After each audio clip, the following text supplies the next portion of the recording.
오늘 우리에게 주시는 하나님의 말씀 느헤미야 9장 1절에서 5절 말씀을 다 함께 읽겠습니다. 그달 29날에 이스라엘 자손이 다 모여 금식하며 굵은 베옷을 입고 티끌을 무릅쓰며 모든 이방 사람들과 절교하고 서서 자기의 죄와 조상들의 허물을 자복하고 이날에 낮 4분의 1은 그 제자리에 서서 그들의 하나님 여호와의 율법책을 낭독하고 낮 4분의 1은 죄를 자복하며 그들의 하나님 여호와께 경배하는데 레위 사람 예수아와 바니와 간미엘과 스바냐와 분니와 세레비아와 바니와 그나니는 단에 올라서서 큰 소리로 그들의 하나님 여호와께 부르짖고 또 레위 사람 예수아와 간미엘과 바니와 하삼리야와 세레비아와 호디야와 스바냐와 브다히야는 이르기를 너희 무리는 마땅히 일어나 영원부터 영원까지 계신 너희 하나님 여호와를 송축할지어다. 주여 주의 영화로운 이름을 송축하올 것은 주의 이름이 존귀하여 모든 송축이나 찬양에서 뛰어남이니이다. 아멘. 오늘 본문은 성벽을 재건하고 하나님의 말씀대로 초막절을 지낸 후에 이스라엘 자손들이 하나님 앞에서 회개하는 모습을 담고 있습니다. 본문을 보면 백성들은요 금식하고 굵은 베옷을 입고 흙먼지를 뒤집어 쓰고 있습니다. 이 세 가지 행동은 이스라엘 민족이 극심한 슬픔을 표현하는 방식입니다. 사실 오늘 본문의 배경을 보면 지금은 슬퍼할 수가 없는 때입니다. 앞서 느헤미야 6장을 보면 느헤미야와 이스라엘 백성들은 수많은 대적들의 온갖 방해를 다 이기고 성벽을 완공했습니다. 참으로 52일 동안 참으로 헌신했고요. 또 기적의 역사가 일어났지요. 그리고 곧이어 느헤미야 8장을 보면 일곱째 달에 초막절을 지내는 모습이 나옵니다. 초막절은 출애굽한 이스라엘이 광야에서 초막을 짓고 거주할 때 지켜주시고 돌봐주신 하나님을 기억하면서 감사하는 그런 절기입니다. 특별히 이 초막절은요 곡식을 추수해서 창고에 저장하는 때이기 때문에 수장절이라고도 합니다. 광야 시절에는 만나로 먹이셨고 약속의 땅에서는 풍성한 곡식으로 채워주신 하나님께 감사드리는 절기입니다. 기쁨의 절기입니다. 그런데 오늘 본문을 보면 이스라엘 백성들에게는 슬픔이 가득합니다. 도대체 무슨 일이 생긴 것일까요? 저는 이 본문을 통해 하나님께서 주시는 은혜를 여호와를 송축할지어다 라는 제목으로 여러분과 나누고자 합니다. 첫째로 저는 이 슬픔의 원인이 무엇이었는지를 찾아보고 싶어요. 느헤미야 9장은 1절에서 그달 29날에 이스라엘 자손이 다 모여 라면서 시작되죠. 바로 앞인 느헤미야 8장에 나왔던 초막절이 7월이었습니다. 그러니까 그달 29날이라고 하면 7월 24일이겠지요. 레위기 23장과 민수기 29장을 보면 초막절 규례가 상당히 상세하게 나옵니다. 초막절은요 7월 15일에 시작해서 초막에서 7일을 지킵니다. 그리고 7일을 지키고 나면 8일째 날에는 성대한 대성회를 열고 하나님께 감사의 제사를 드려요.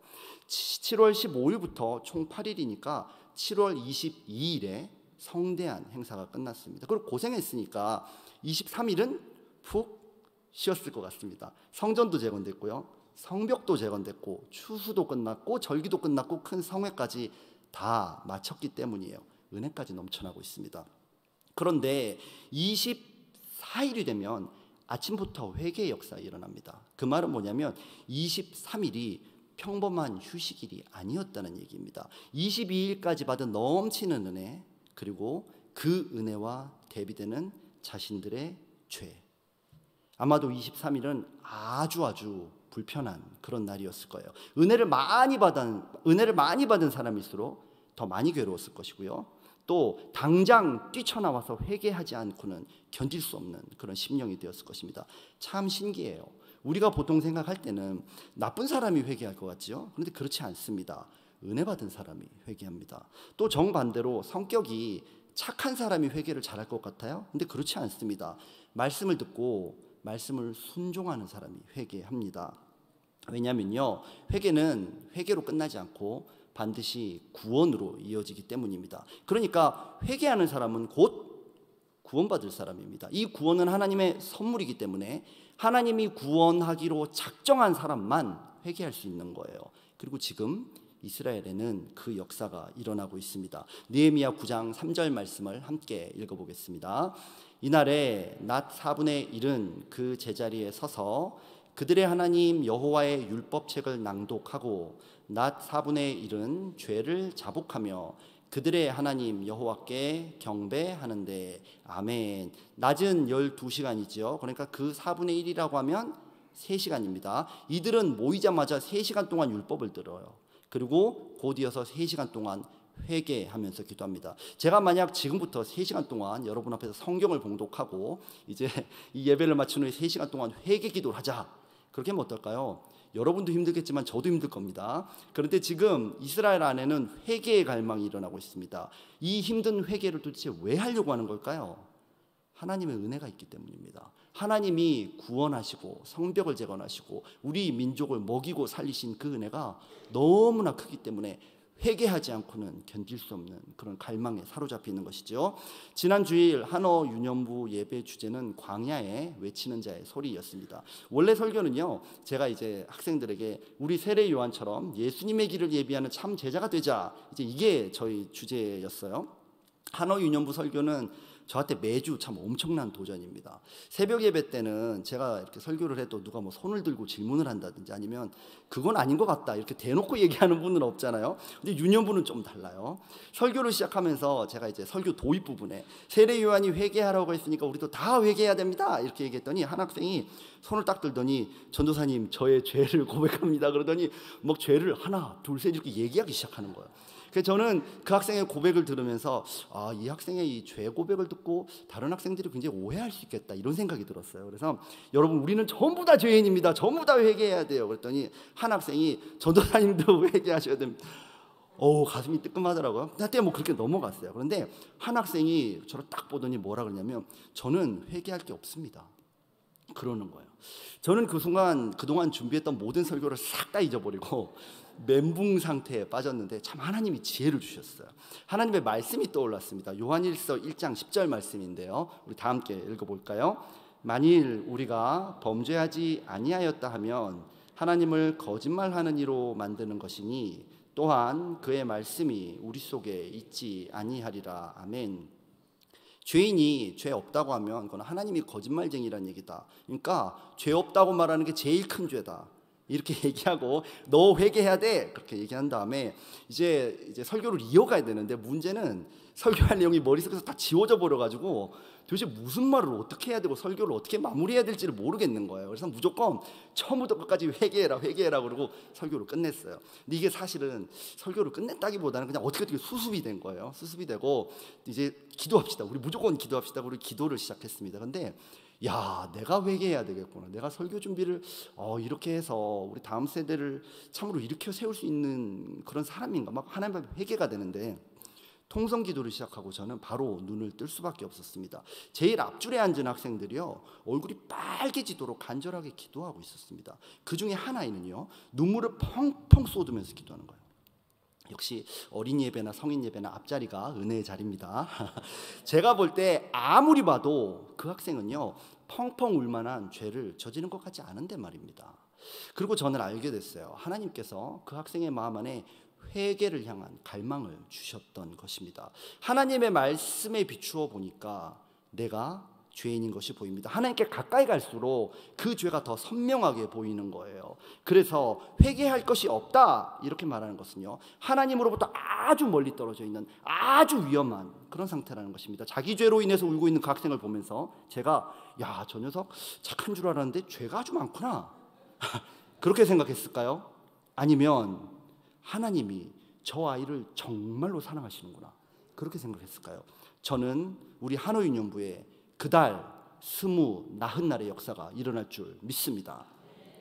이제 보니까요 하나님께서는 이스라엘이 성벽을 잘 짓고 안전하게 거하면서 그 안에서 절기 잘 지키는 그게 목표가 아니었습니다. 그거는 수단일 뿐이었어요.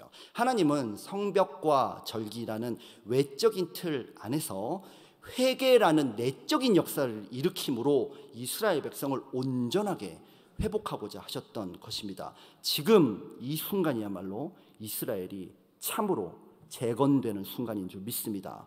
오늘 하루 승리와 회복을 원하시는 분들은 아멘 하시기 바랍니다. 아멘. 그렇다면요, 회개하시기 바랍니다. 내가 죄인이라는 회개가 일어날 때 비로소 우리 삶은 하나님의 손으로 재건되는 줄 믿습니다. 아멘. 둘째로 저는 이 슬픔이 어떤 결과를 향해 가고 있는지도 여러분들과 나누고 싶어요. 이 본문을 보면 레위인들이 회개를 앞장서서 이끌고 가지요. 예수아와 7명의 레위인은 본문 4절에서 단에 올라서서 큰 소리로 그들의 하나님 여호와께 부르짖고라고 합니다. 그들은 하나님을 향해 백성들의 회개를 올려드리고 있어요. 그리고 그 다음을 보면 예수아와 7명의 레위인이 또 나오죠. 명단은 약간 다릅니다. 이 레위인들은 5절에서 일어나 영원부터 영원까지 계신 너희 하나님 여호와를 송축할지어다 라고 백성들을 향해서 말하고 있습니다. 레위인들은 먼저 하나님을 향해서 회개한 후에 그 다음에는 백성들을 향해서 하나님을 송축하라 이렇게 외칩니다. 우리의 슬픔으로부터 시작된 회개가 하나님께 상달되었고 그 회개를 받으신 하나님이 이제 우리를 회복시키셨으므로 우리는 그의 전능한 이름으로 일어서리라 그렇게 말하는 것입니다. 죄로 인한 슬픔이요, 회개를 거치고 나면 용서와 회복으로 이어집니다. 저는 지난 주일의 일을 생각하면서 기도하다가 그 학생의 어머니에게 전화를 했어요. 어머니는 안 그래도 저와 이야기를 하고 싶었다고 그러시더라고요. 얼마 전에 그 자녀가 자기의 잘못, 저희가 볼 때는 너무나 사소한 잘못이에요. 근데 그 잘못을 엄마에게 고백하면서 자기가 지옥에 가면 어떡하냐고 그렇게 조심스럽게 물어보더래요. 그러면서 어머니는 아이 안에 지옥에 대한 두려움이 너무 큰 것은 아닌가, 아이에게 뭐라고 대답을 해줘야 될까, 그런 고민을 했대요. 저는 너무나 기뻤습니다. 6살 된 아이가 죄를 인식하고 있다는 것, 그리고 그것이 얼마나 심각한지를 깨닫고 있다는 것, 무엇보다도 그 아이가 절망하고 있다는 사실에 저는 감사했습니다. 그리고 저는 어머니에게 2가지 부탁을 했어요. 먼저는 아이가 아무리 절망하더라도, 아무리 기가 꺾이더라도 절대로 타협하지 말고 죄의 심각성을 무섭게 이야기해 주기를 부탁했습니다. 아이는 성장하면서 죄의 문제로 계속 절망할 거예요. 그리고 자기가 얼마나 무력한 사람인지를 깨닫게 될 것입니다. 그리고 그 절망이 깊어지고 어두워질수록 단 한 가지의 해답만 선명하게 빛나게 될 것입니다. 그리고 2번째 부탁은요, 어머니도 회개하십시오. 아이 앞에서 엄마가 죄를 회개하고 자신이 부끄러운 죄인이라는 사실을 고백하세요. 엄마가 앞서서 회개하되 딱 한 가지 해답, 예수님의 이름을 붙잡고 그분의 용서를 선포하세요. 죄인인 엄마가 그분의 이름을 찬송하며 다시 일어나는 것을 볼 때 아이도 자신의 절망을 이길 단 한 가지 해답을 분명하게 붙잡게 될 것입니다. 아이는 말로 배우지 않습니다. 엄마의 행동을 보고 배울 것입니다. 오늘 본문의 레위인들이 이래요. 지금 이스라엘이 회개하는 죄는 이방인들과의 혼합이라는 죄였죠. 이 죄악에 앞장섰던 사람들이 바로 레위인들이라고 느헤미야서는 그렇게 고발하고 있습니다. 레위인도 똑같은 죄인이에요. 하지만 지금은요, 그들이 높은 단에 올라가서 자기와 백성의 죄를 지고 하나님을 향해 부르짖고 있어요. 그리고 시간이 흘렀습니다. 그들은 돌아섭니다. 그리고 백성들을 향해서 선언해요. 너희 하나님 여호와를 송축할지어다. 오늘 본문에서 우리는 회개를 통해서 다시 한번 회복되는 이스라엘의 모습을 봅니다. 우리에게는요, 레위인보다 더욱더 강력한 중보자가 있습니다. 바로 죄 없으신 우리 구주 예수님이십니다. 우리 죄 때문에 우리 죄를 지고 죄인이 되어서 하나님을 향해 서신 그분은요, 저들을 사하여 주옵소서라고 말씀하셨고요, 우리를 향해서는 다 이루었다 선포하신 분이십니다.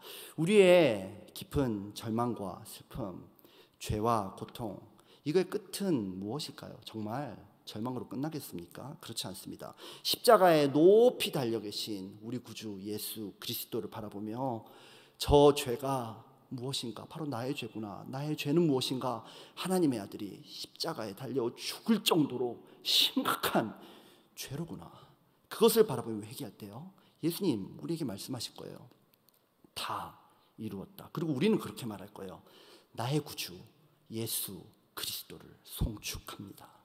이런 회복의 역사가 여러분의 가정, 자녀, 삶에 오늘 하루 충만하게 나타나기를 부탁드립니다.